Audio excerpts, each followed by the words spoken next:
This is the Sixth Man Show, an Orlando Magic podcast, with your hosts, Luke Sylvia and Jonathan Osborne, covering all things Magic basketball. By fans, for fans. Go Magic!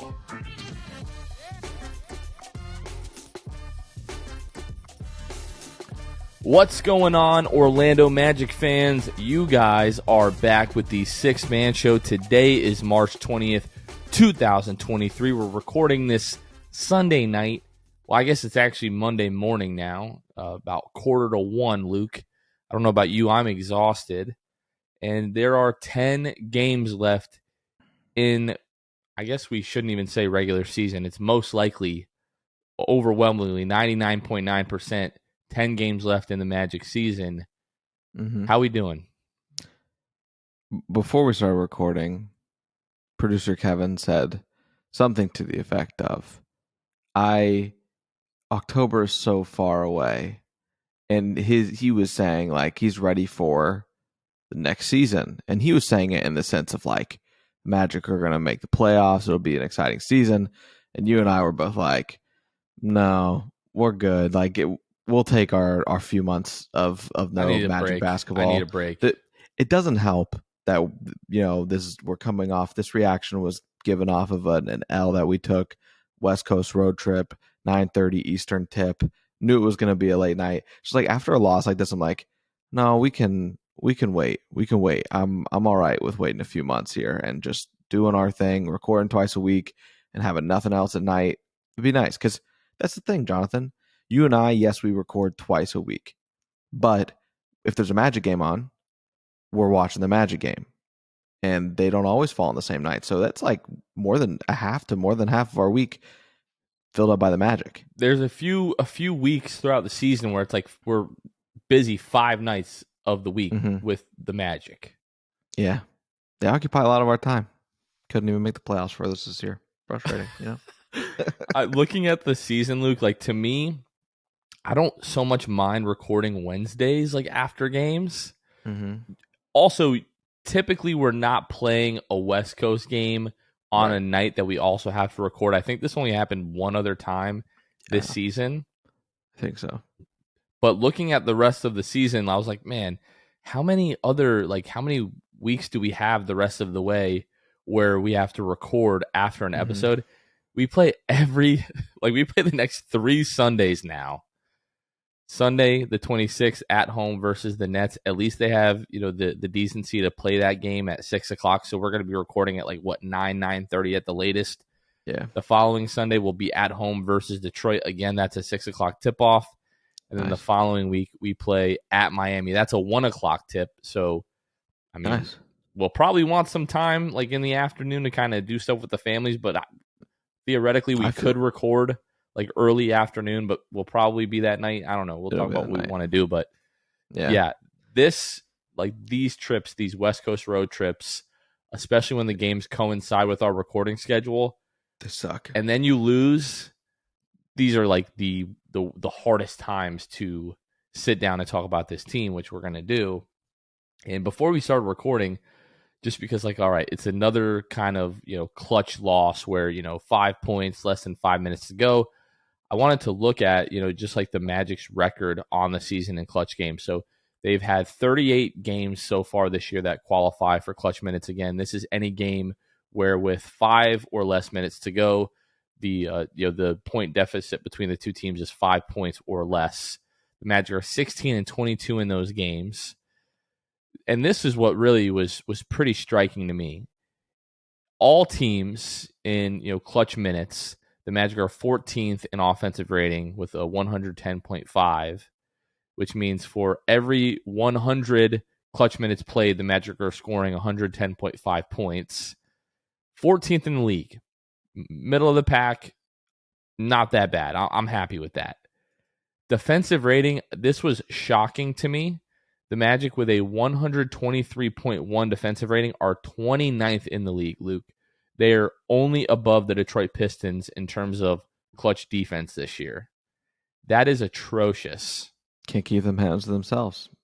Usually I feel like, oh man, we just couldn't get a bucket. But it's we get buckets, but we can't get stops down the stretch. Mm-hmm. And that's really concerning with a team who, on the year, 19th in defensive rating. Before we started having these injuries after the All-Star break, we were going, 2+ months with hanging around being a top 10 team in terms of defensive rating, like in that span of games. So really frustrating to see that.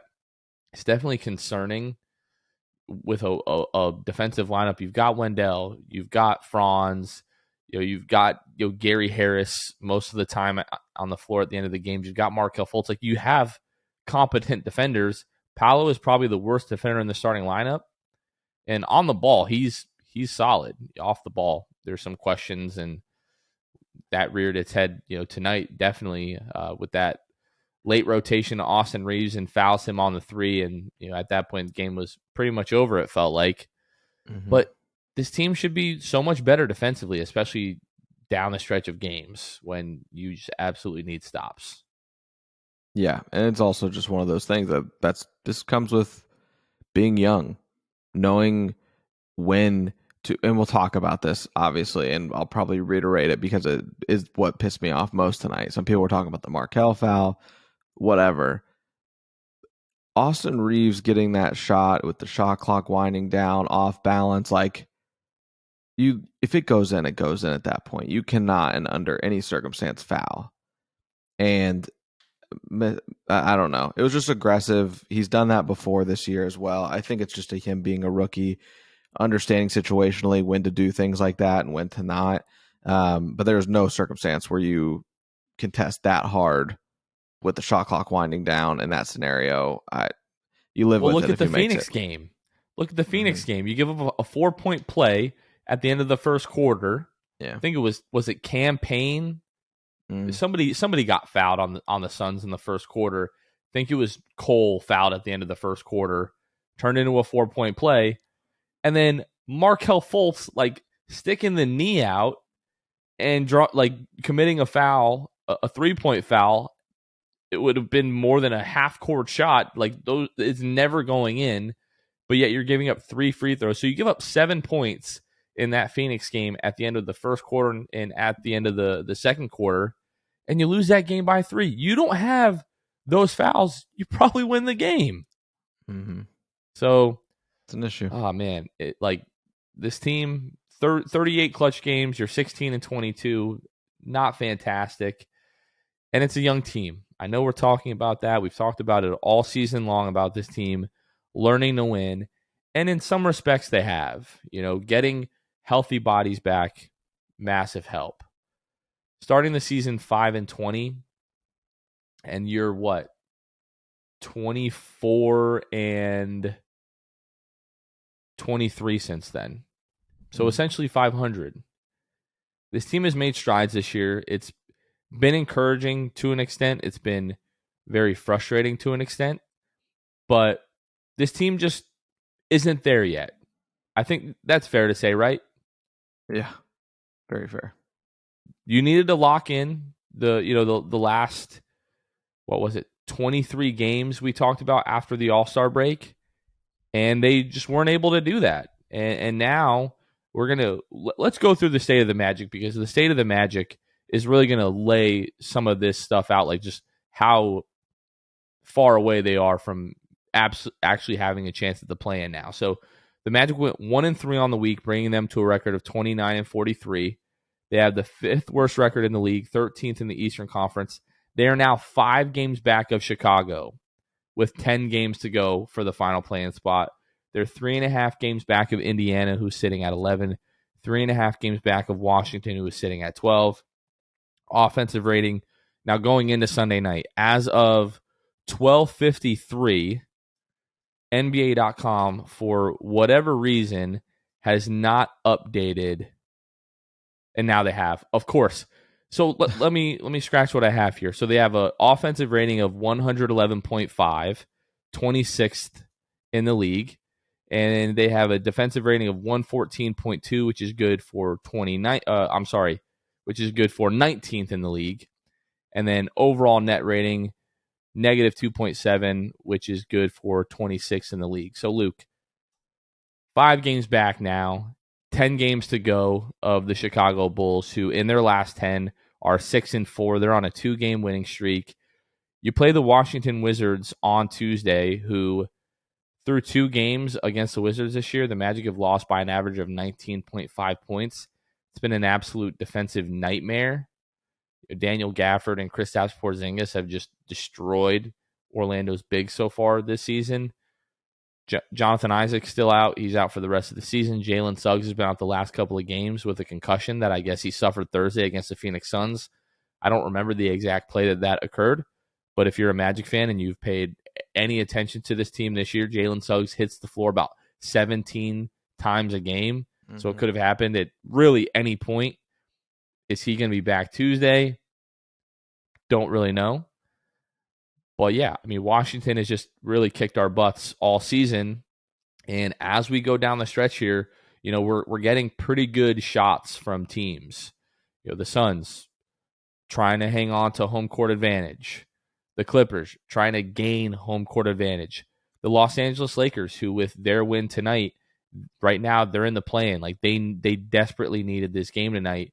Washington is going to desperately need that game on Tuesday.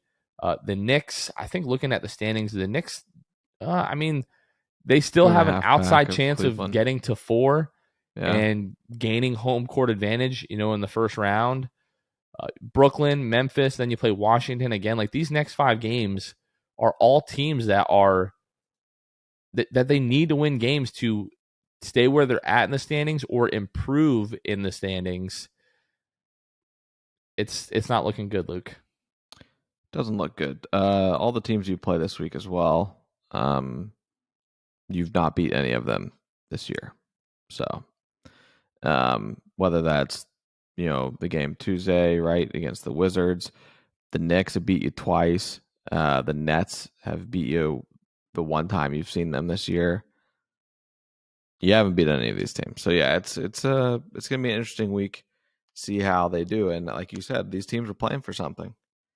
And the Magic, I mean, they're not playing for anything but momentum to build into next year at this point. So, and building, winning and whatever. But yeah, so it'll be interesting to see how they fare. I can't say that I'm super confident about this week, but I do have to give a lot of credit to Jamal Mosley. Like we saw this all last year, 22-60 until the final game. Team was playing super hard. Mm-hmm. You're still seeing that out of this team. I think the belief that they could or will make the play-in is definitely starting to wane. You're not hearing them talk about it nearly as much as they were even a week and a half ago, 2 weeks ago. But all that I want to see the rest of the way here is just this team play with a purpose. Play the way that they need to in order to win games. Like, whatever, they lost tonight, but they fought and they did enough to win, I felt like, in this game. A couple of plays don't go your way. Obviously, the fouls at the end were killer. But I don't want to see any more like us giving up 130 points and, losing by 10, 12, 15 points. I don't want to see any of those for the rest of the year. Team isn't going to be perfect. We know there are real holes and real flaws on this team. But as long as they can fight hard enough to keep these games close, not playing perfect basketball, but giving yourself a chance to win, like down the stretch. Franz hits that 3. I'm in a much better mood right now. I can certainly tell you that. The Magic probably go on to win the game. But yeah, just bonehead decisions down the stretch. Franz probably didn't need to take that 3. Still had plenty of time to make something else happen. It just got to the rim the play before. But I know Anthony Davis, in the game. We're talking way too much about this Lakers game. First of all, we need to go ahead and thank the folks that help make every episode possible. Our patrons. If you haven't heard about our Patreon community, you can find us at patreon.com/the6man show if you want to help financially support the show. For $2 a month plus some other tiers that we have available, you can help support the show. We shout out our brand new patrons whenever we have them. So if you join our Patreon, you'll have a shout out on our next episode. And then our Hall of Fame and Elite tier patrons, we shout all of them out on every episode that we have. This list is up to 58.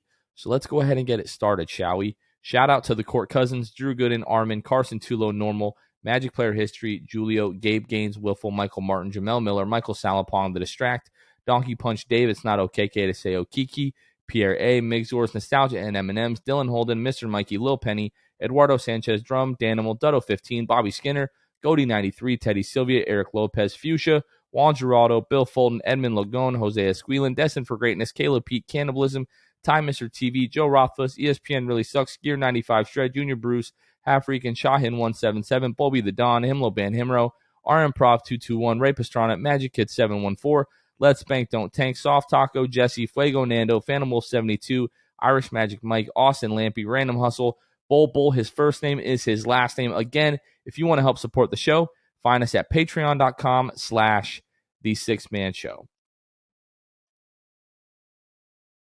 Luke, Suns game Thursday night. First time the Magic get a look at the Phoenix Suns with our buddy Terrence Ross.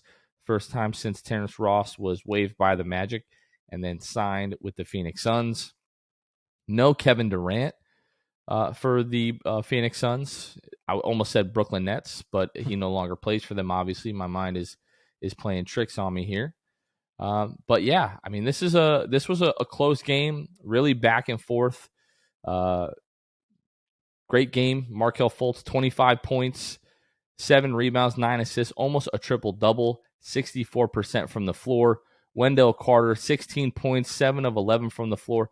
Just really a great offensive performance for the Magic. They shoot 50% from the floor in this one. But really, just down the stretch, Terrence Ross hitting 3 free throws, or hitting his free throws to give them a 3-point lead, I should say. And the Magic get a pretty good look at the end there, and Josh Okogie makes a great play on Paolo Banchero. A lot of people try to argue that it was a foul. If you go back and watch it, like the sideline view of that, Josh Okogie makes contact with the ball just like a fraction of a second before he makes contact with Paolo Banchero's forearm. And yeah, clean block, Magic lose. Again, we talked about teams that desperately need wins. The Phoenix Suns needed this win. Quite frankly, the Magic needed this win as well if they wanted to keep their postseason hopes alive. But the Phoenix Suns are a team that, once Kevin Durant gets back, hopefully to start the playoffs, are a team with playoff championship aspirations. Veteran team, Chris Paul, Devin Booker, those guys made plays down the stretch, and it was enough to beat the Magic. Yeah, listen, things just don't, like, the little things don't go your way in this game. Phoenix gets to the free throw line 17 times, but the thing is they made all of them. So there's your big differential. The Magic shoot a good, like, 19 of 23 by all means, but other team shoots 100%. It's tough. The other thing, fast break points, just kind of looking down the rows here, fast break points, the Magic have 26 in this game. The Phoenix is 2. So there was, I don't know, just some weird outlying, like, differentials and stats here. The Magic out rebound Phoenix by 12, 4 more offensive rebounds. I mean, the Phoenix Suns on paper don't do a whole lot better than you in this game, except make all their free throws on less attempts and shoot the 3 ball better at 37% to your 28.6. So I've heard this song before. Yeah, it's frustrating, right? But it is. I mean, listen, Phoenix is a great team with or without Kevin Durant. They were before the trade. It was a great team, and this is a team that has experience. They built it in Phoenix. They're 23-12 at home, and that sometimes the team is just better than you. I'm just proud that they fought down to the wire. Markelle Fultz, sensational. As we know, 25 points, 9 assists, 7 rebounds. Playing out of his mind on great efficiency, 11 of 17. He was the most impressive, obviously, in this game for the Magic. And it, continued on to the next game, too. I thought one of the biggest differences for Phoenix was Cam Payne coming in off the bench. 18 points, 7 of 12 from the floor, 3 of 5 from behind the arc. Added 2 rebounds, 5 assists, and a steal. Especially in the first half, was just killing the Magic. He's done it in the past and did it in this one. But yeah, it just comes. What this really came down to was, Phoenix shoots 35 threes, the Magic take 28, and they make 13, and the Magic make 8. So attempting, I was just listening to, I think you listened to it as well, JJ Redick's most recent podcast with Dame, Yeah. and they were just talking about like the uptick in 3-point volume over the last 10 years, and it just comes down to a math game. Like even if you're relatively efficient, shooting twos, if a team is able to shoot, 35 to 40% from the 3-point line, you just get outmathed. And nowadays, if you can't make a decent clip at a high volume, you are not going to have a chance to win in a lot of these games. And that was really the case. Phoenix just a better 3-point shooting team, took more, made more. Magic won in a lot of the other categories that you highlighted.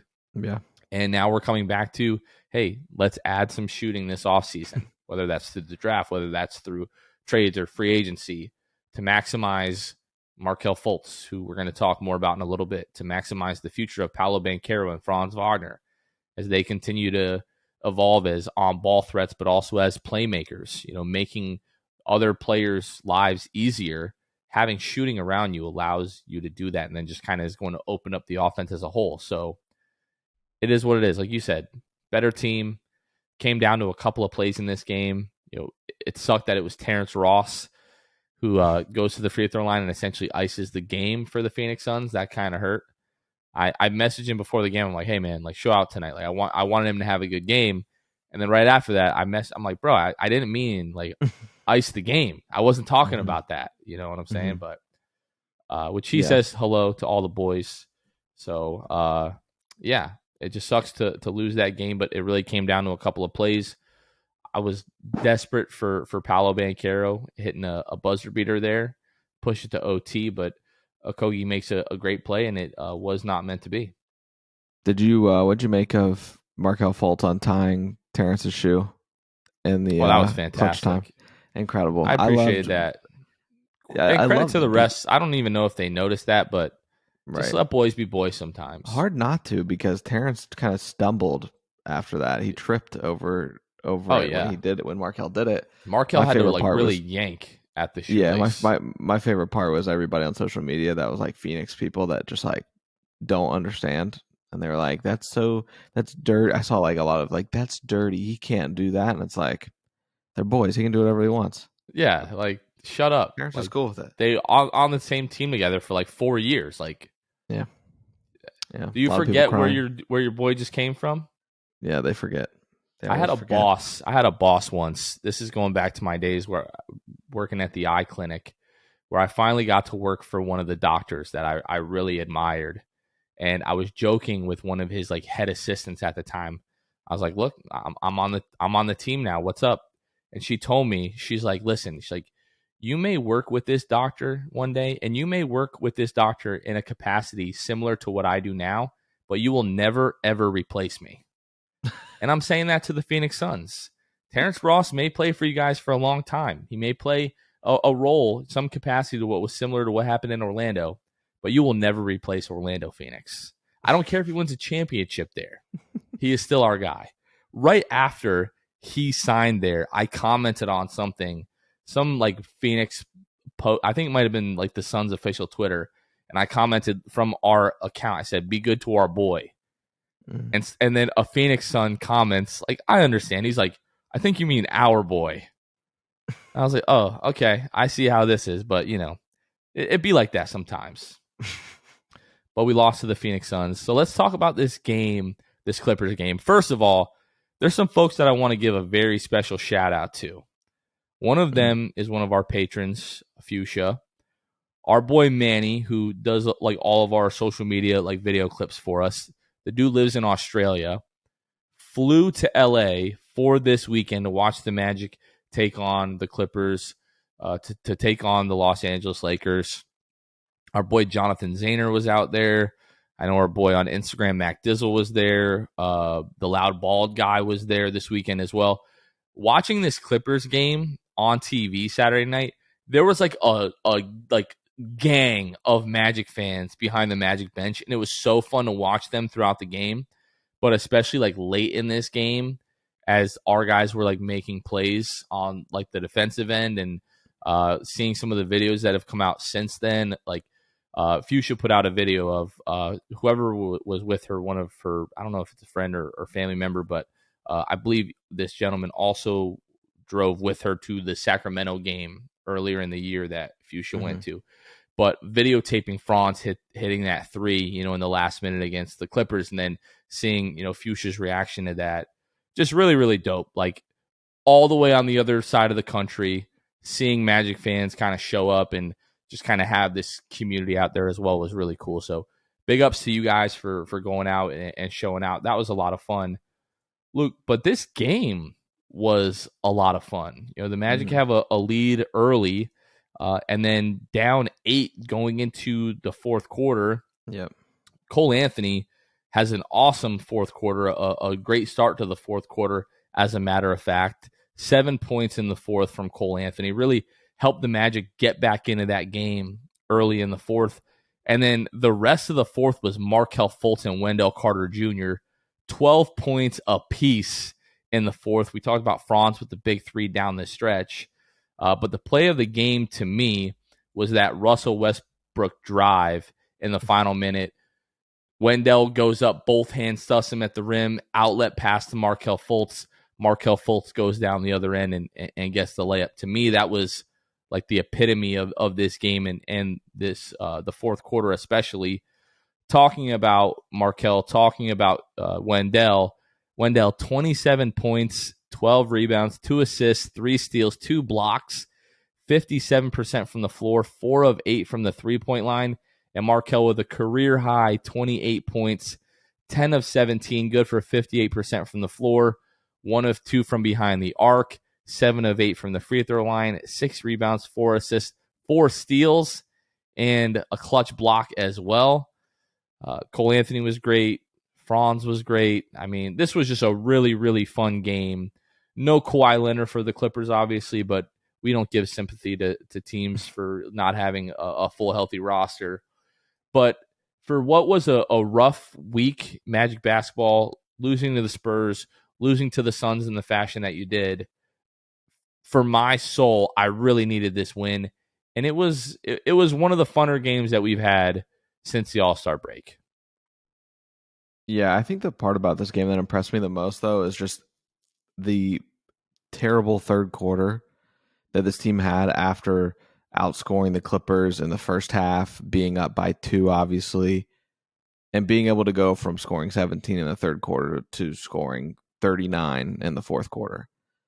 Just really impressive, just composure all around from this team to just, assert themselves and assert their dominance in the fourth quarter in LA with a crowd like that. A lot of Magic fans, like you said, behind them too. And it was like just an all around ridiculously fun game. You had a casual and normal 30-point game from Paul George, but outside of that, I think you did a relatively good job. You held Zubac to 7 of 16 from the field, not taking a single 3-pointer, obviously. What else are you going to ask for? He scores 16 on 16 shots as their big man. And just really nice to see the Magic step up from a rim protection standpoint when it comes to Zubac. Just very impressive. And I'm glad that we were able to see this down the stretch. I obviously we would have liked 2 wins in a row here in LA, but I was just happy to get one of them. And I think the Clippers are the better team. So I was happy to see it come against the Clippers. It was a super impressive win all around. I want to take this opportunity to have a short conversation about Markelle Fultz. Mm-hmm. So Markelle Fultz in this game, 28 points, 6 rebounds, 4 assists, 4 steals, a block, 10 of 17 from the floor, again, 58%. And Markelle Fultz's last 15 games now, he's averaging 17.3 points, 6.3 assists, 4.8 rebounds, shooting 52% from the floor, 33% from the three-point line, 87% from the free throw line. I don't know why, Luke, but I kind of, and not to discredit Markelle or like what he's capable of, but so many times the last couple of years, I'm like, Markelle Fultz is so good. And for a solid part of this season as well, looking at Markelle's stats on the season, 14.1 points per game, 4.1 rebounds, 5.6 assists, averaging 51% from the floor, 30% from the three-point line. I feel like until this last stretch that he's been having, far too many times you look up and Markelle has like 12 points in a game or 13 points in a game. And I'm always like, why is that? Like, is he just not aggressive enough? He's not getting enough shot attempts, not really looking enough for his own offense. But as we look at the stats, the last 15 games, when you look at him, again, 17 points, 6 rebounds, 6 assists, 5 rebounds, I'm not shocked at all. And there's like this conversation going around like Magic circles and like Magic fan circles in terms of like, what is Markelle's ceiling now? And my opinion of Markelle's ceiling hasn't really changed.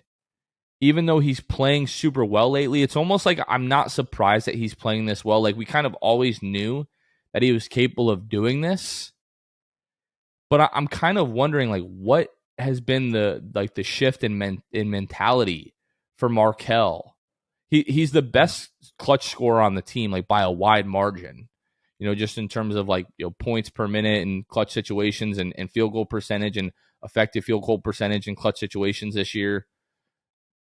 Down the stretch, clutch situations, it's either Markelle, Paolo, or Franz, typically getting the bulk of the shot attempts in clutch minutes. And those are both super young players, so you would expect him to be more efficient than them. But I just, like, what can Markelle become? Like, we just saw, before the game tonight against the Lakers, where 12 points tonight.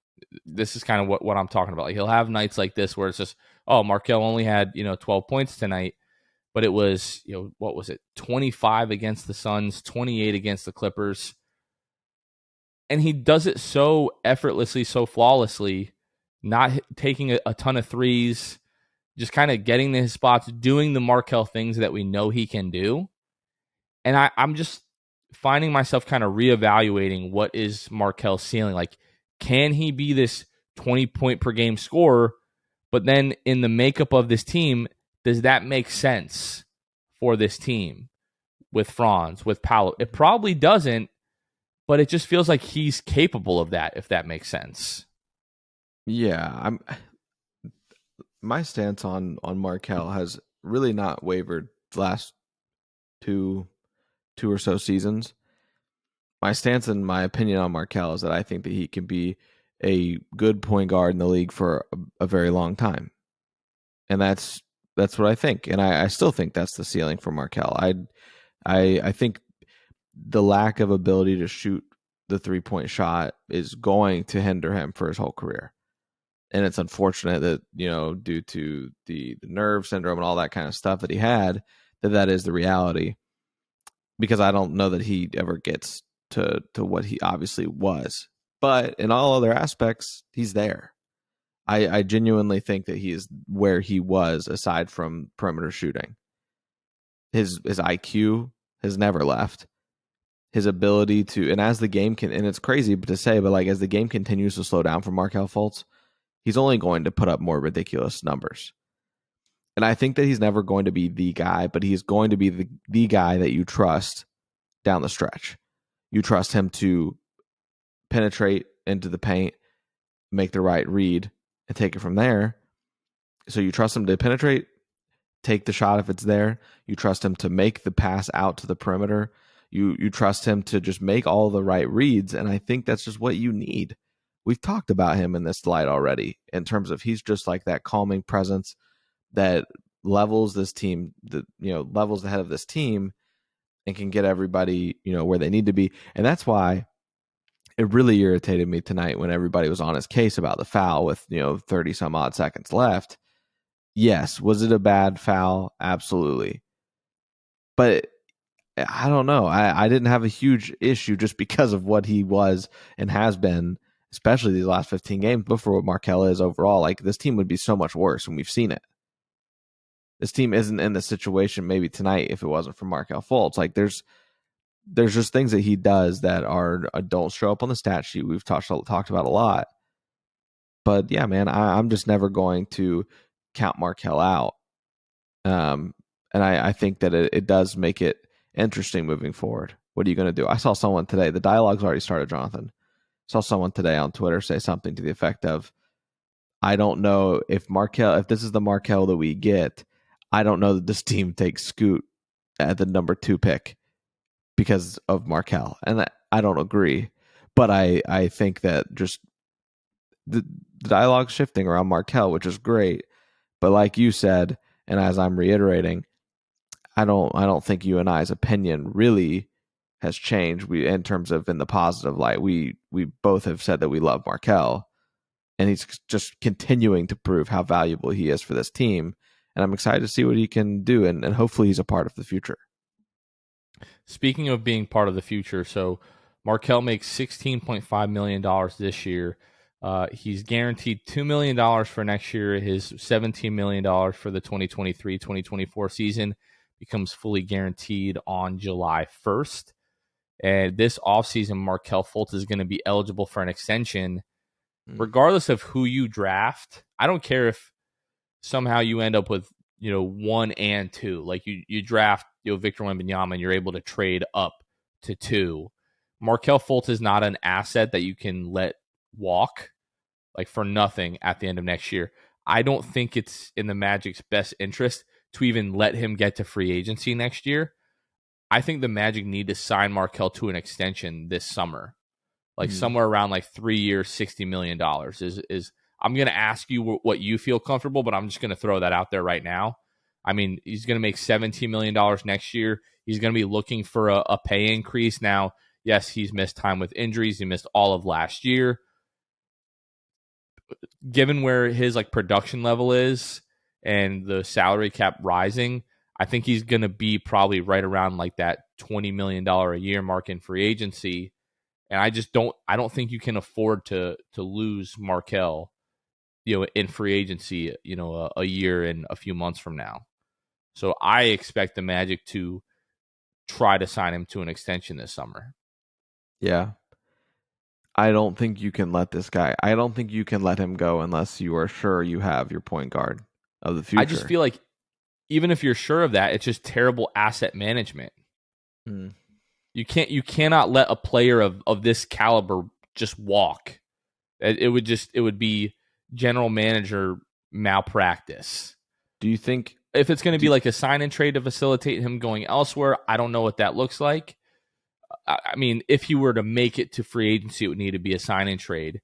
But if you sign him to the extension, then you still hold on to that asset to move him when you're like, okay, Markelle, we're not going to pay this guy $20 million to come off the bench, or maybe he's not interested in that role. Maybe at that time you feel like, hey, we have our point guard of the future, and then you're able to move him for other assets. But I just feel like you have to lock Markelle up long-term this offseason. Yeah.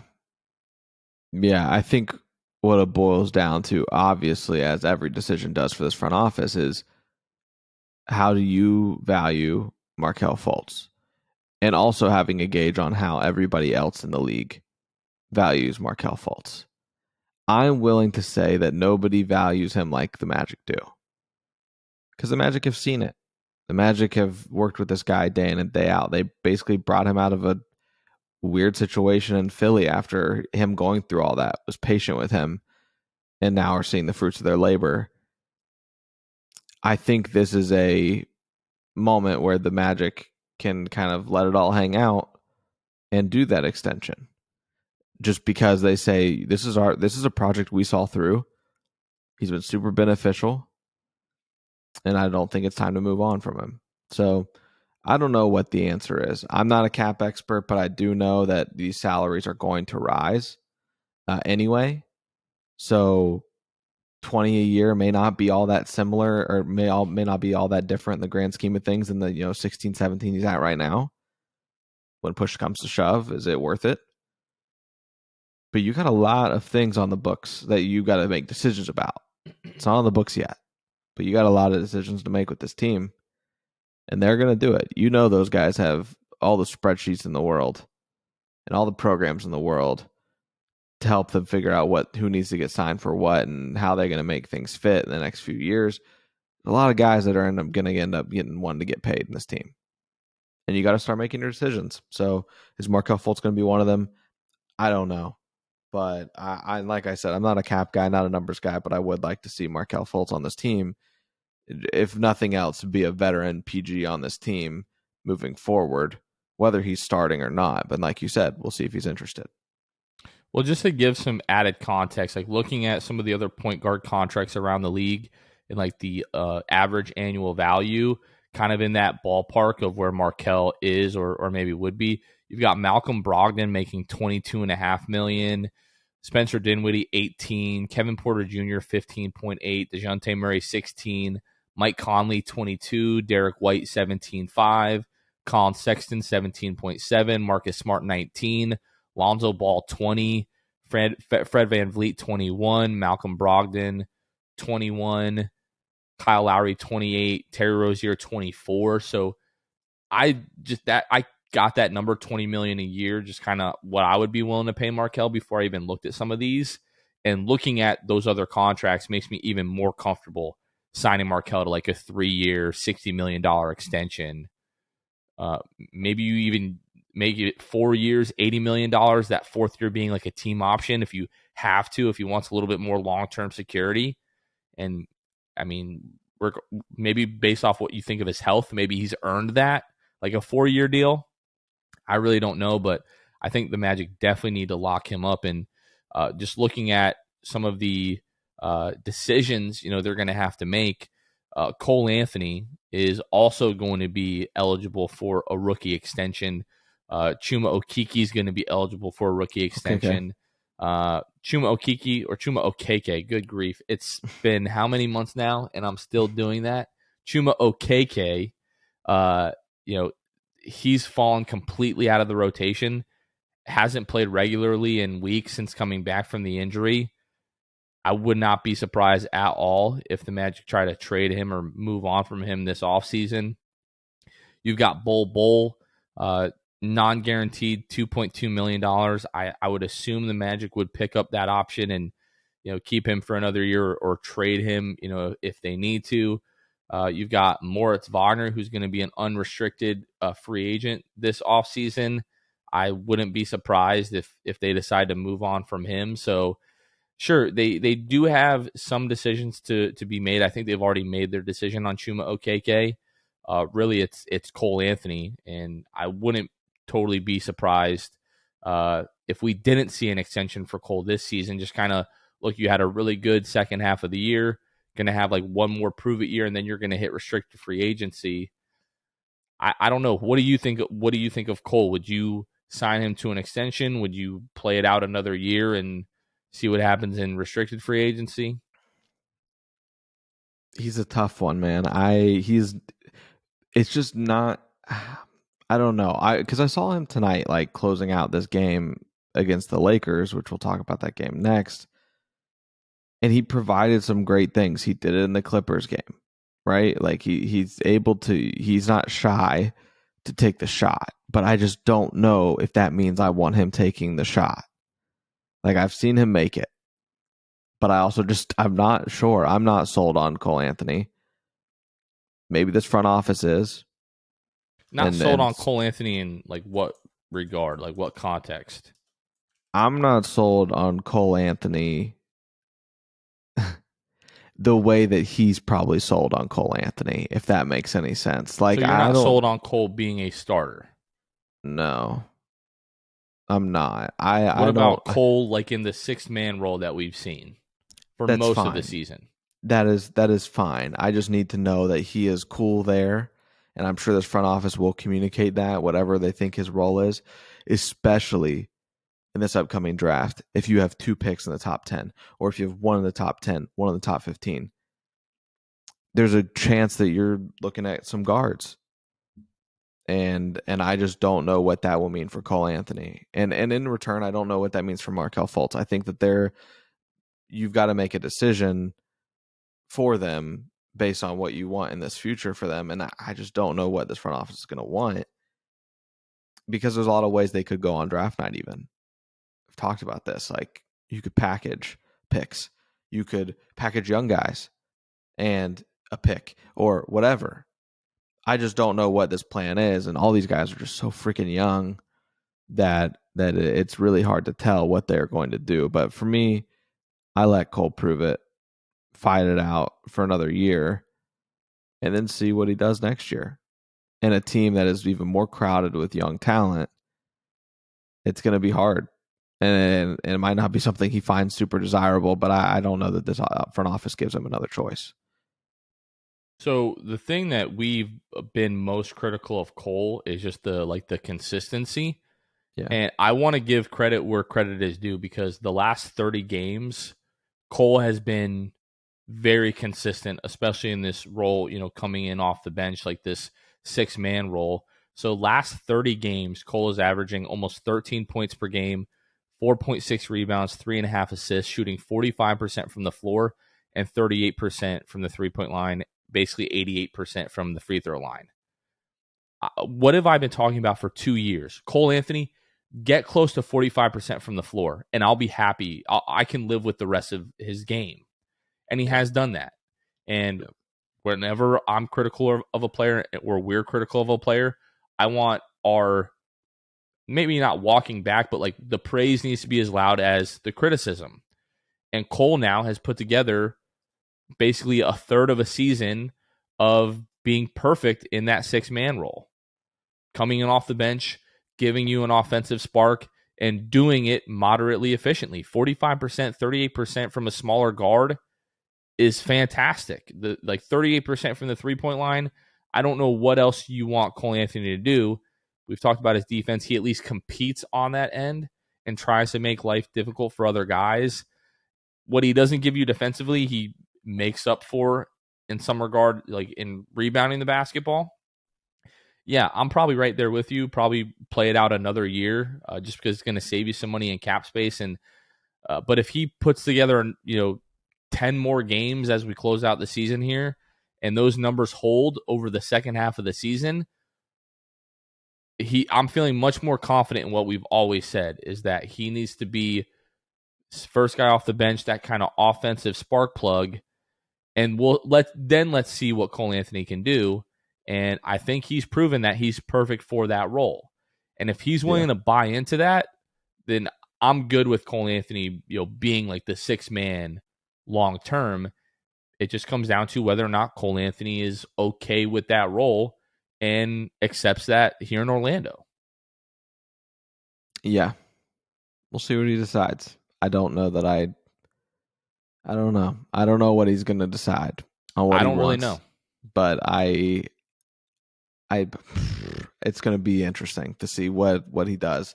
And it'll speak, we'll see. We'll see what happens with him.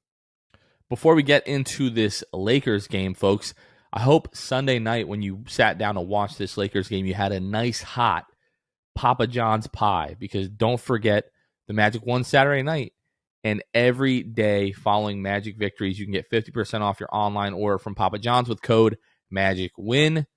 Only 10 games left, folks. It's going to be a long summer. Make sure these last 10 games you are taking advantage of that code the day after Magic victories. Second night of a back-to-back, you had the early tip-off on Saturday against the Clippers, which was kind of nice, by the way, I must say. I guess the Los Angeles Kings had a hockey game that night, so they went from like Clippers game to the Kings, and then next day had to get it ready for the Lakers. But second night of a back-to-back, we know the Magic have been atrocious in these all season. Weren't atrocious, I would say, in this game until the last couple of minutes there. But again, Magic get down big in the second half. Lakers' largest lead in this game was 16 points. The Magic bring it all the way back to tie the game in the final minutes. And we've kind of already talked ad nauseum about that Austin Reeves foul in the last minute there. And then Markelle Fultz, a couple possessions later, going for a steal foul, which leads to more Los Angeles Lakers free throws. Just look at the free throw discrepancy. 17 for the Lakers, 18 for Austin Reeves. 32 for the Lakers in whole, 40% from the floor for the Magic, 46 for the Lakers. Magic shoot 26% from the three-point line. The Lakers at one point in the first half, like late in the first half, were shooting like 60% from the three-point line. Cooled off in the second half, but they still shoot 40% from the three-point line in this. They out-rebound the Magic. Magic actually take pretty good care of the basketball. 8 turnovers to LA's 15, but 9 blocks for the Los Angeles Lakers, including 4 from Anthony Davis. Like offensively, Anthony Davis wasn't that big of a factor, but defensively and on the glass, Anthony Davis really changed the game for the Lakers. You could really see it in the way the Magic were attacking the paint when he was in the game, and then like as soon as he went off the floor, the Magic were like, all right, it's feeding time. That's when they would start getting into the paint. The Magic, 52 points in the paint to Los Angeles is 38. Like when you just start to look at the stats from this game, Magic take 102 field goal attempts to the Lakers 78. What was that? What did I say? 52 points in the paint. Mm-hmm. And the Magic get 17 free throw attempts in this game. The officiating was terrible, especially down the stretch, which is always frustrating. But again, just look at lack of three-point shooting. Anthony Davis was a big deterrent defensively, just a good defensive performance by the Lakers. And yeah, the Magic lose this one, Luke. Austin Reeves is good. I understand he should. He's not good, have, but he ain't this good, man. He got to the. He's free not throw line. like that. He took advantage, and he not only put up high volume points, he also had 6 assists, and 6 rebounds. Not only did the Lakers had nothing going for them. You talked about AD on the offensive end, nothing going.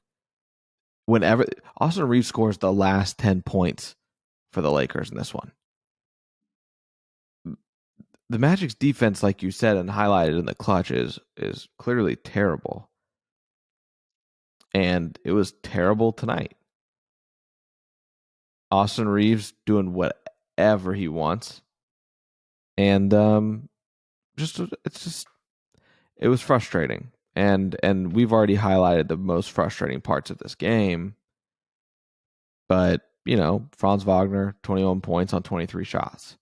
Paolo Banchero, 21 on 20. Markelle Fultz, 12 points on 12 shots. Just not great when it comes to that. Cole Anthony, 17, but on 15 shots. Shoots 5 of 15 from the floor. Too often in this game, you settle. And you try to win the game with one shot. You try to regain momentum with one shot. And they've talked about that ad nauseum as well. And we've talked about it. But they just continue to do it. It's just a desperation thing. And, it is what it is. It's a back-to-back. It's a scheduled loss. You had a little bit of rest, more than usual with that afternoon game on Saturday. But at the end of the day, you only outscore them in the third quarter. And that's not going to get it done in any aspect. And so it's just, super disappointing. But at the same time, it is what it is, man. The Lakers are playing for a lot right now, scratching and clawing to stay afloat at this point while LeBron is about to come back. Let's break up the negativity here with a spin of the old tankathon. So right now, obviously the Magic own the rights to Chicago's pick. Chicago has a 20.3% chance right now. They would get the 9th pick if everything kind of went chalk in terms of the lottery odds right now, but they have a 20.3% chance of jumping up into the top 4, which at that point the Magic would lose that pick. The Bulls have a 4.5% chance of getting the number 1 overall pick. And then the Magic with their own pick right now, they're at 5th. They have a 42.1% chance of jumping up into the top 4 and a 10.5% chance of getting the number 1 overall pick. I'm going to go ahead and sim the lottery. And the Magic get the number 1 pick and the 9th pick. Let's freaking go. Beautiful. I think we did this like 20-something times last season. Rarely ever got the number 1 overall pick. And like 2 out of 5 times that we've done this now, we've gotten the number 1 overall pick. That feels pretty good. I'll take it. That makes me happy. Yeah. Just remember, as frustrating as this has been this season, you got 10 more games, and then you don't have a great chance, but you have a chance to draft another generational talent in this year's draft. We didn't have a great chance last year. You only had a 14.5% chance, and it hit. So just remember, folks, it's a small chance, but it is a chance. You have a basically 1 in 10 chance of getting Victor Wembanyama or Scoot, Henderson, whoever you want at the top of the draft. Most likely Victor Wembanyama. But just remember that, folks. Luke, let's take a look at the week ahead. So on Tuesday, you're taking on the Washington Wizards at home. Thursday, you've got the Knicks coming to town. That game tips off at 7 o'clock. And then Sunday, you are taking on the Brooklyn Nets. That game is going to tip off at 6 o'clock. Luke, what do you foresee happening this week? What's the Magic's record this week? I'm going to go optimistic. Even though you have not beaten any of these teams, right? Yeah. Not beaten any of these teams. But you're getting a little boost this week, Jonathan, because 2 of the 3 games are coming off back-to-backs. They play Miami the day before. I'm going to say the Magic go 2-1 with the wins coming later in the week. The Knicks on Thursday and the Nets on Sunday. I'm saying they capitalize on the old back-to-backs in Miami the day before. So I'm going 2-1. I like where your head is at. However, Kevin let me know before we started recording this that in terms of our predictions on the year, I'm down 5-6 with 3 weeks remaining. And I don't want to try to go for a tie, or I definitely don't want to lose. I want to try to win. I'm going to say 1-2 this week. You start the week with 2 losses, Washington and New York, and you get the win on Sunday against the Brooklyn Nets. Washington, I have no confidence in the Magic beating the Wizards, just the way that the Wizards have absolutely beaten the crap out of the Magic this year. Mm-hmm. They're going to be desperate for a win. They need that win to try to get back into the play-in. But they haven't been playing great basketball as of late. 3-7. Lost their last 2 in a row. But they're definitely going to be looking to get back into the win column, and they desperately need that game. So I'm going to go 1-2 with picking up the win Sunday against the Brooklyn Nets. Luke, it is almost 2 a.m. I am knackered. Yeah, we've done this. Our European contingent of Magic fans really appreciated me dropping that a number of pods ago. But yeah, I'm very, very tired. We still got a lot of work to do editing this and get it up and everything. But before we do that, any last thoughts? No, let's continue to compete, close games. Let's close this season out. Let's wrap it up. For Luke Sylvia, this has been Jonathan Osborne. You guys have been listening to The Sixth Man Show, and we will catch you guys next time. See ya. Thanks for listening to The Sixth Man Show. Be sure to subscribe on iTunes and Spotify to get new episodes downloaded directly to your phone. If you enjoyed the show, please take a minute to give us a 5-star rating and a review. It helps out the show a lot. Follow us on Twitter, Instagram, and Facebook at Sixth Man Show. We'll catch you guys next time. Go Magic!